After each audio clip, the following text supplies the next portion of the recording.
किसी पर्वत प्रदेश में मंदविष नाम का एक वृद्ध सर्प रहा करता था।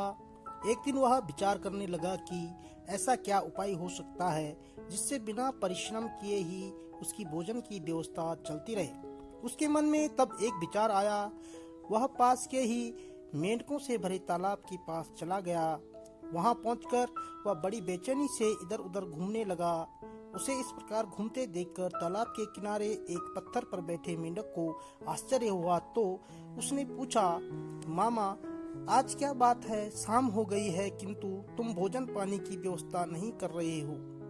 सर्प बड़े दुखी मन से कहने लगा, बेटे, क्या करूं? मुझे तो अब भोजन की अभिलाषा ही नहीं रह गई है। आज सवेरे ही मैं भोजन की खोज में निकल पड़ा था।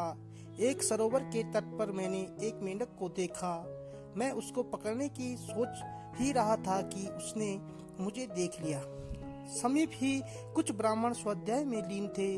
वह उनके मध्य जाकर कहीं छिप गया। उसको तो मैंने फिर देखा नहीं, किंतु उसके भ्रम में मैंने एक ब्राह्मण के पुत्र के अंगूठे को काट लिया। उससे उसकी तत्काल मृत्यु हो गई। उसके पिता को इसका बड़ा दुख हुआ और उस शोकाकुल पिता ने मुझे शाप देते हुए कहा, दुष्ट, तुमने मेरे पुत्र को बिना किसी अपराध के काटा है। अपने इस अपराध के कारण तुमको मेंढकों का वाहन बनना पड़ेगा। बस तुम लोगों के वाहन बनने के उद्देश्य से ही मैं यहाँ तुम लोगों के पास आया हूँ। मेंढक सर्प से यह बात सुनकर अपने परिजनों के पास गया और उनको भी उसने सर्प की वह बात सुना दी। इस प्रकार एक से दूसरे और दूसरे से तीसरे कानों में जाती हुई यह बात सब मेंढकों तक पहुंच गई। उनके राजा जलपात को भी इसका समाचार मिला। उसको यह सुनकर बड़ा आश्चर्य हुआ। सबसे पहले वही सर्प के पास जाकर उसके फन पर चढ़ गया। उसे चढ़ा हुआ देखकर अन्य सभी मेंढक उसकी पीठ पर चढ़ गए। सर्प ने किसी को कुछ नहीं कहा। मंदविष ने उन्हें भांति भांति के करतब दिखाए। सर्प की कोमल त्वचा के स्पर्श को पाकर जलपात तो बहुत ही प्रसन्न हुआ। इस प्रकार एक दिन निकल गया। दूसरे दिन जब वह उनको बैठाकर चला तो उससे चला नहीं गया। उसको देखकर जलपात ने पूछा, क्या बात है, आज आप चल नहीं पा रहे हैं? सर्प बोला, हाँ, मैं आज भूखा हूँ, इसलिए चलने में कठिनाई हो रही है। जलपात बोला, ऐसी क्या बात है? आप साधारण कोटि के छोटे मोटे मेंढकों को खा लिया कीजिए।